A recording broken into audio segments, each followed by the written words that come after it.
처음으로 인사드리는 것 같습니다. 주일 예배로는 첫 인사드린데요. 이교구 담당하고 있는 남형욱 목사입니다. 오늘 하나님의 말씀 안에서 같이 은혜 나누는 귀한 시간 되기를 원합니다. 하나님의 말씀을 살아가려고 하는 모든 그리스도인들에게 다 똑같은 고민들이 있는 것 같아요. 그 공통된 고민이면서 또 가장 밀접한 그 단어가 있다면 저는 순종이라고 말씀드리고 싶습니다. 사실 순종에 대해서는 저나 여러분들이 모르는 단어도 아니고 또 그 내용에 대해서도 익히 다 잘 알고 계실 텐데요. 여러분들이 생각하시는 순종, 여러분들이 만약 순종에 관한 이야기를 들으시면 어떤 생각이 먼저 이렇게 다가오시게 되나요? 순종이라고 하면 우리가 자발적으로 따르는 기쁨보다는 대개 이해되지 않는 것이 우리에게 요구될 때가 많고요. 또 내가 원하지 않는 방향으로 또 우리의 삶의 방향을 바꿔야 되고 잘 하지 못해도 해내야만 하는 그 마음의 부담과 어려움 때문에 훨씬 그 문제들이 크게 다가오는 것을 우리가 직면할 때가 많습니다. 그 부담과 어려움에도 불구하고 순종하는 것이 왜 우리에게 필요한지 오늘 본문 말씀을 통해서 하나님께 우리가 순종한다는 것의 그 의미는 무엇인가, 그리고 지금 우리는 하나님의 말씀 앞에 어떻게 순종으로 반응하고 있는가를 좀 함께 생각해 보는 그런 시간을 갖고자 합니다. 바로는 모세를 통해서 이스라엘 자손을 이집트에서 내보내라는 하나님의 말씀과 그 심판의 경고를 지속적으로 들었지만 순순히 이스라엘 백성들을 내보내지 않았습니다. 신하들이 이미 이집트는 망했다면서 이스라엘 백성들을 빨리 내보내자고 말했지만 바로는 이스라엘 자손이 떠났을 때 이집트가 받아야 될 그 경제적인 손실이 더 두려웠기 때문에 무모하지만 하나님의 뜻에 교만과 고집으로 저항했습니다.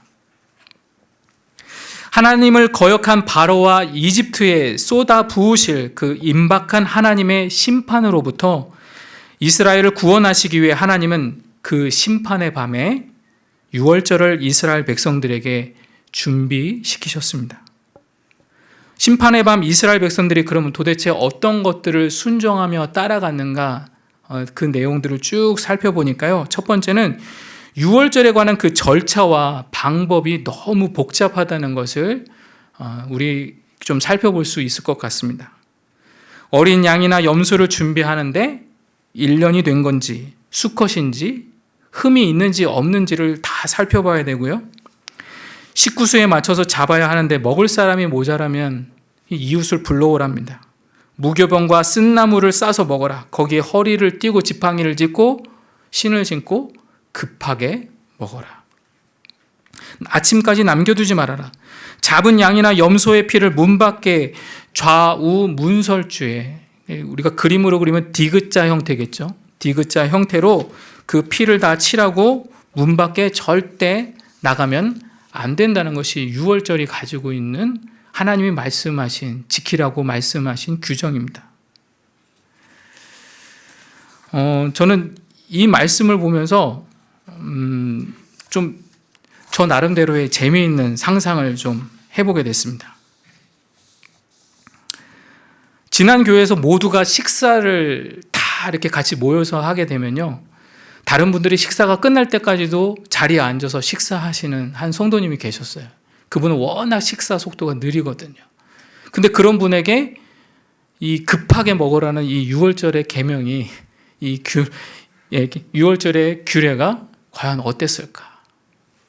또 아이들을 키우시는 우리 부모님들은 이 절대적으로 공감하실 수 있는 부분인데, 이 보통 집에서도 밥을 먹으려면 막 뛰어다니는 있잖아요. 제멋대로 식사 시간에 돌아다니는 아이들. 그래서 외식을 나가면 식당에서도 같이 식사하는 것이 힘들 만큼 그렇게 돌아다니는 아이들이 있는데 문 밖에 절대로 나가서는 안 된다 라는 이 규례를 들었을 때 그 아이를 생각하면서 얼마나 긴장이 됐을까. 또 안경, 지갑, 키와 같은 그 사소한 물건들을 어디에다 분명히 두는데 언젠가는 분명히 찾지만 도대체 지금 내가 어디에다 뒀나를 자꾸 찾으시는 그런 분들 계시잖아요. 제가 그렇거든요. 그런데 모든 하나님의 말씀을 다 순종하고 양까지 잡아먹고 있는데 바깥에 이 피를 칠하지 않았네. 이걸 상상하면 그 밤이 얼마나 끔찍하고 이 작은 실수 하나 때문에, 작은 것 하나 놓친 것 때문에 그 가정에 닥칠 위기는 아마 상상할 수 없는 그런 고난이었을 것 같습니다. 두 번째로 유월절을 일회적인 사건으로 끝낼 것이 아니라 이집트에서 나가게 되더라도 자녀들에게 그리고 그 후손들에게 길이길이 기념하는 날로 영원히 그것들을 전수하라고 하나님은 요구하셨습니다. 근데 여러분, 우리가 출애굽기를 읽어보면 다 아시겠지만 이미 세 번째 재앙부터 하나님은 이스라엘 백성들과 이집트를 분명하게 구별하셨어요.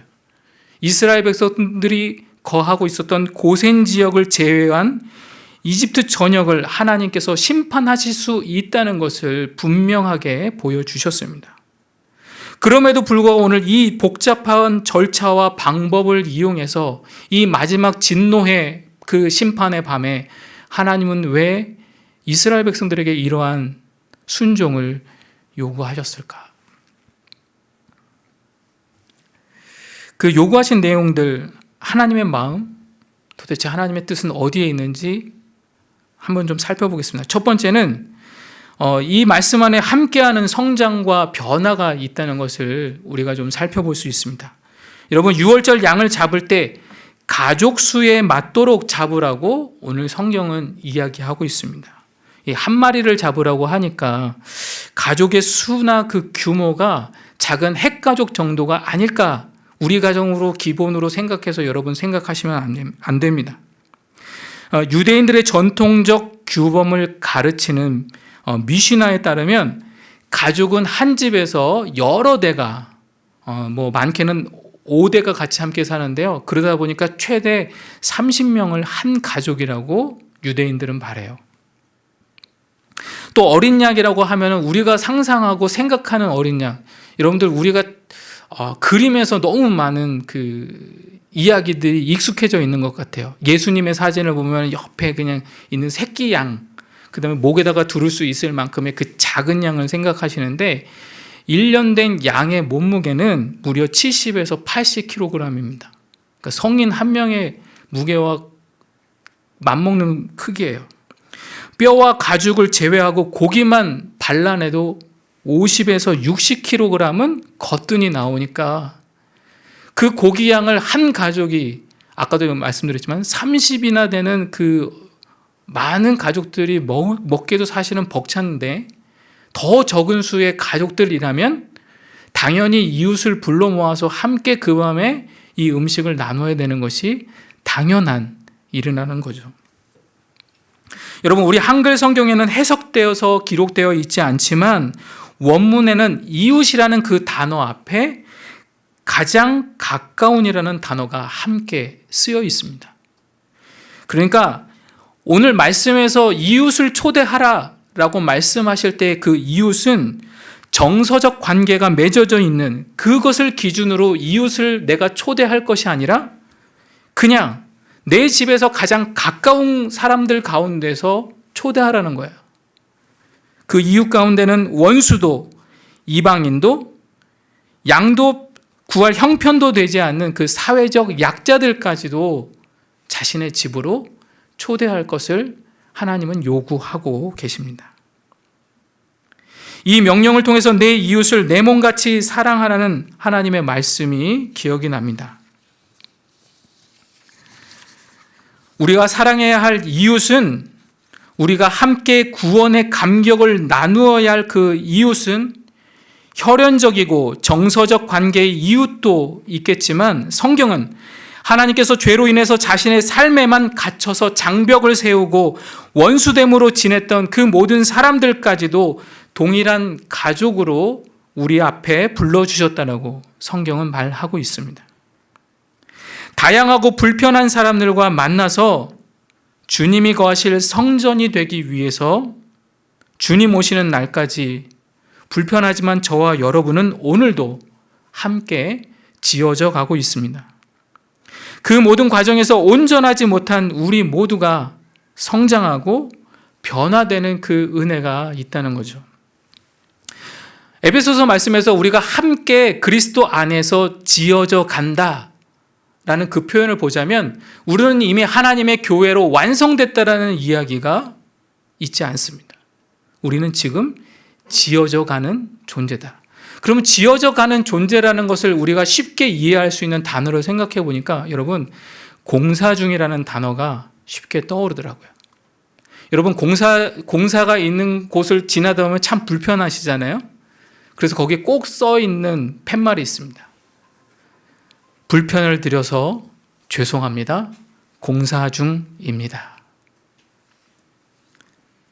우리가 함께 하나님의 권속으로 부름받아서 함께 지어져 가지만 우리가 다른 사람에게 불편을 줄 수도 있다는 생각, 여러분들은 혹시 해보셨나요? 내가 불편한 사람, 내가 가까이 함께 권속됨이 참 힘들다라고 여기는 그 사람 이전에 우리 스스로가 얼마나 그 사람에게 또 불편을 주고 있는지 우리 스스로 모를 때가 너무나도 참 많아요. 그래서 우리 이 시간 죄송하지만 좌우 옆에 계신 분들께 이렇게 다시 한번 인사하시면 좋겠어요. 불편을 드려서 죄송합니다. 저는 공사 중입니다. 네. 불편을 드려서 죄송합니다. 저는 공사 중입니다. 네, 저와 여러분은 다 공사 중이에요. 함께 지금 하나님 오시는 그날까지, 예수 그리스도께서 다시 재림하시는 그날까지 함께 지어져 갈 존재지 지어진 존재가 아니라는 것을 기억하시면 좋겠습니다. 순종을 요구하시는 이유 두 번째는 과거의 경험을 통해서 믿음으로 하나님께 반응하게 하시기 위해서 하나님은 계속해서 유월절을 전수하라고 순종을 요구하셨어요. 히브리서 11장을 여러분들 다 아시겠지만 믿음의 삶을 살았던 그 믿음의 선배들에 관한 이야기들을 살펴보다 보면 여러분, 순종이 무엇과 가장 밀접하게 연결되어져 있는지 우리는 쉽게 발견할 수 있습니다. 그것은 바로 믿음이라는 거죠. 순종은 믿음과 연결되어 있다. 과거에 하나님이 우리를 위해서 모든 것을 은혜로 주신 것, 우리를 위해서 이미 행하신 그 모든 사건들을 우리가 믿음으로 받아들일 때 우리를 위해서 앞으로 행하실 그 일들을 믿음으로 우리가 순종하며 따라갈 수 있도록 반응케 하시는 것이 바로 하나님께서 우리에게 주신 그 또한 믿음 아닙니까? 이 부분 나중에 우리가 좀 다시 한번 같이 나눌 기회가 있으면 제가 좀 더 자세하게 나누겠습니다. 세 번째로 하나님께서 순종을 요구하신 이유는 주권의 변화입니다. 우리가 하나님의 말씀에 순종하지 못하는 여러분 실질적인 이유가 무엇일까요? 뭐 다 잘 알고 계시고 나름대로 다 서로의 이유가 있잖아요. 근데 잠언 3장 5절, 6절, 7절은 우리에게 이렇게 말해주고 있습니다. 너는 마음을 다하여 여호와를 신뢰하고 내 명철을 의지하지 말라. 너는 범사의 그를 인정하라. 그리하면 내 길을 지도하시리라. 스스로 지혜롭게 여기지 말지어다. 여호와를 경외하며 악을 떠날지어다. 하나님의 말씀보다 세상과 우리가 가지고 있는 그 지혜를 선택을 더 신뢰하게 만드는 사람의 명철, 우리 스스로가 옳고 지혜롭다고 여기는 그 자기중심성의 죄가 이집트의 바로처럼 교만하고 고집스럽게 하나님의 말씀에 우리들이 거부하도록, 불순종하도록 만드는 가장 큰 문제입니다. 그 대표적인 예가 여러분과 제가 잘 알고 있는 우리 사무엘상 15장에 나오는 사울 왕의 모습 아니겠어요?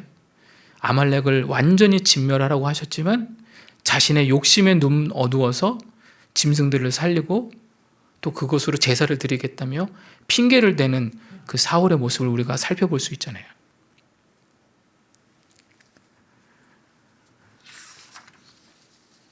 그러면 주권의 변화와 어린 양으로 유월절을 준비하는 것, 과연 무슨 상관관계가 있길래 하나님은 그 밤 유월절에, 심판의 밤에 이 어린 양을 이렇게 복잡한 상황으로 잡으라고 말씀하셨을까요?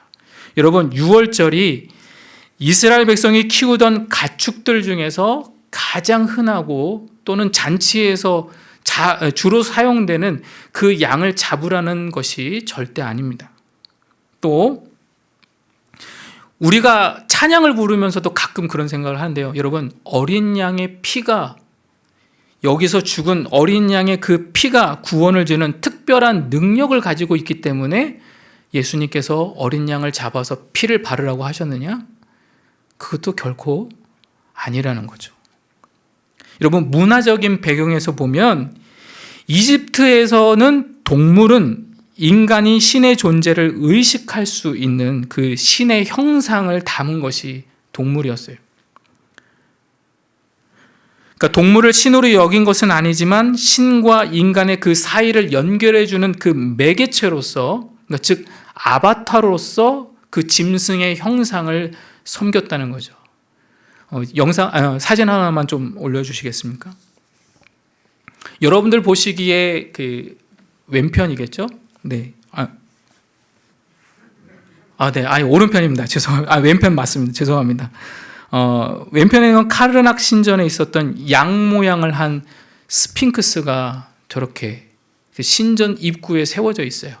이게 아문 라라고 해서요, 풍요를 상징하는 그 신을 이 신전으로 들어가는 입구에, 그러니까 우리가 알고 있는 사실 스핑크스는 이 사자의 몸에 사람의 얼굴을 하고 있는 스핑크스만 알고 있지만, 이 카르낙 신전에는 양 모양을 하고 있는 그 아문 라의 형상을 하고 있는 스핑크스가 이 왕의 형상을 이렇게 자기의 발 앞에 이렇게 두고 있는 그 길을 살펴볼 수 있습니다. 이건 구글에서 검색하시면 나와요.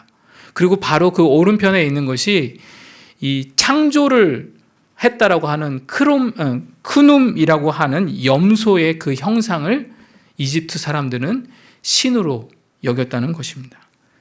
사진 내려주십시오. 유월절 밤에 양이나 염소를 잡아 불에 구울 때 그 연기와 냄새가 집 밖으로, 그리고 집 밖에 모든 이스라엘 백성들의 그 집 밖에 발랐던 그 피 냄새가 고센 지역 주변을 다 둘러싸고 있을 때, 여러분, 그 모습이 여러분들에게는 어떻게 다가오시나요?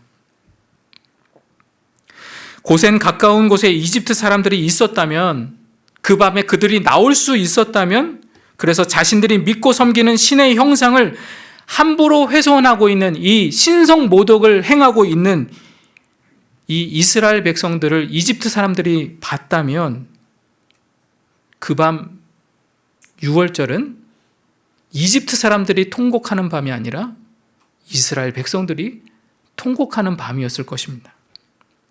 그러므로 유월절은 이집트에 살면서 창조물과 자신들에게 풍요를 가져다 준다고 믿었던 그 신의 형상을 죽이고 먹고 불태움으로써 그동안 믿었던 신들에 대한 그들이 그동안 믿고 두려워하고 섬겨왔던 그 두려움의 실체가 거짓이고 아무것도 아니라는 것을 하나님께서 확인시켜 주시기 위해서 이러한 과정을 요구하셨다는 것입니다.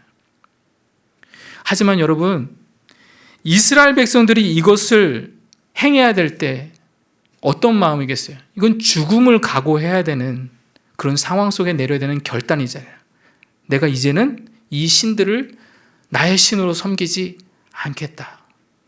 그렇다면 이 밤에 나를 죽이러 이집트 사람들이 올 수도 있는데, 분명 이 밤에 하나님께서 이스라엘 백성들을 구원해 주시고 보호해 주실 거다라는 그 분명한 약속이 있지만, 여전히 이집트를 떠나지 못한 이스라엘 백성들의 그 마음의 중심에는 여전히 두려움이 있었다는 거예요. 그 연약함을 아신 하나님께서 그들의 방법으로 순종할 수 있도록 띠를 두르고 지팡이를 잡고 신을 신고 급하게 먹으라는 거예요. 언제든지 이집트 사람들이 너희들을 공격해 오는 것 같으면 빨리 도망가라고 그렇게 요구하셨다는 거예요.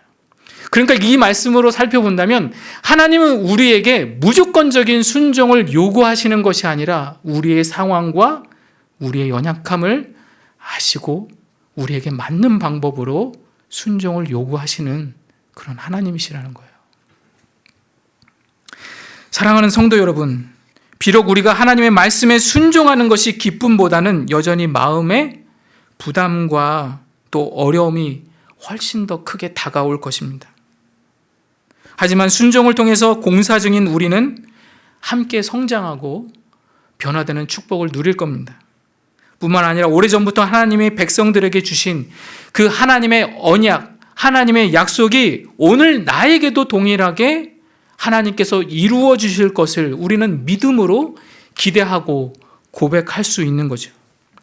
그리고 무엇보다 우리를 사로잡고 있는 그 두려움의 실체를 하나님께서 분명하게 보게 하실 뿐만 아니라 그것을 이겨내고 기쁨으로 주님의 인도하심을 누리면서 살아갈 수 있도록 우리를 순종의 자리로 불러주신다는 것입니다. 그래서 제가 오늘 말씀을 결론을 맺으면서 이 내용들을 한 문장으로 이렇게 표현했습니다. 그래서 순종, 하나님께서 우리에게 요구하시는 순종은 선물이다.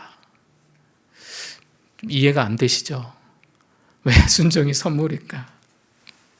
제가 순종이 선물이라는 말씀을 어떻게 좀 설명하면 좋을까 해서 여러 가지를 찾다 보니까 제가 예전에 가지고 있었던 사진이 생각이 났습니다. 네, 지금 보여지는 사진인데요.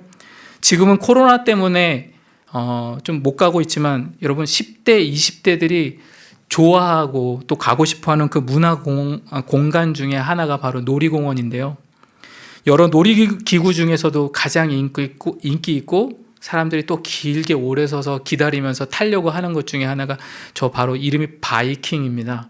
이 바이킹 해적선을 닮았다고 해서 바이킹인데 아시겠지만 이게 진자 운동을 통해서 높은 곳까지 갔다가 그 힘을 받아서 다시 내려오고 그걸 왔다 갔다 하는, 왜 타는지 모르시겠죠? 이렇게 왔다 갔다 하는데 높은 곳에서 뚝 떨어질 때에 느끼는 그 이상한 그 공포와 짜릿한 그거를 즐기기 위해서 젊은 친구들이 이걸 타는데요. 제가 왜 이거를 말씀드리냐면 제가 지난 교회에서 영상 잠깐만 사진 내려주세요. 지난 교회에서 제가 중고등부 아이들 여름에 너무 공부만 열심히 하니까 선생님들께 얘기해서 우리 첫째 날은 에버랜드로 좀 데려가면 좋겠어요 해서 애들을 데려갔어요. 근데 이제 자기 고등학교 2학년 우리 아이가 그 엄마랑 동생한테 자랑한 것 같아요. 나 에버랜드 간다고. 하나님 말씀 듣는 수련회 간다는 게 아니라 에버랜드 간다고 자랑을 한 거죠. 그랬더니 이 둘째 아이가 초등학생인데 나도 좀 보내달라고. 얘도 말씀 듣는 게 아니라 에버랜드만 가겠다고. 그래서 수련회에 참여시켜달라고 엄마를 통해서 저한테 전화를 주셨어요. 그래서 제가 초등학교인데 얘를 오지 말라 하기에는 또 그 집 어머니가 교회를 잘 안 나오셔서 또 마음이 이분 예수 잘 믿으시면 좋겠다는 마음으로 교회가 그러면 안 되겠다. 데리고 오십시오. 대신에 아이가 저랑 꽉 이렇게 잘 어른들하고 잘 붙어 있겠다라는 그 약속 안에서 하시면 좋겠어요 했는데 이 녀석이 아침부터 와서 저녁 때까지 딱 3개 놀이기구 탔는데 그 중에 하나가 이 바이킹이에요. 근데 선생님들이 번갈아 가면서 이 아이랑 같이 타줬는데 선생님들이 지친 거예요. 얘랑 못 타겠다고. 그래서 이제 다음 타자가 된 게 전데, 다음 사진 한 번만 보여주시겠어요? 혹시 이 사진의 차이를 아시는지 모르겠어요. 작은 사진은 바이킹을 탄 채로 찍은, 딱 타자마자 찍었고요. 그 옆에 사진은 가장 높은 곳에 올랐을 때 제가 찍은 거예요. 다른 사람이 찍어준 게 아니라. 이제 사진 내려주세요. 오래전에 제가 살 빼기 전에 사진이라 창피해서 물론 유튜브에 박제가 되겠지만 제가 이 아이와 함께 이거를 몇 번을 탔냐면 5번을 같이 탔어요. 5번을 타면서 저는 무서웠을까요? 아니요, 한 번도 무섭지 않았습니다. 저랑 똑같이 사진 똑같이 찍고 아이랑 재밌게 놀아줬습니다. 제가 왜 이렇게 저 무서운 바이킹, 이 사람들이 소리를 엄청 지르고요. 가장 무서운 애들, 그 애들 일부러 놀려주려고 사람들이 끌고 가서 태우는 놀이기구도 한데, 저는 맨 끝에 타면서 이걸 즐기는데 전혀 무섭지가 않습니다. 그 이유는 사진에는 찍혀 있지 않지만 제가 이 놀이기구에서 절대로 떨어지지 않을 거라는 분명한 확신, 저를 붙들고 있는 안전바 때문에 그것이 나를 지키고 있다는, 사실은 처음부터 저는 그걸 믿지 않았어요. 계속해서 타보고 또 타다 보니까 그 상황이 저한테는 익숙해지고 이것을 이제 믿기 시작하게 되는 거죠. 저는 순종이 그런 것 같아요.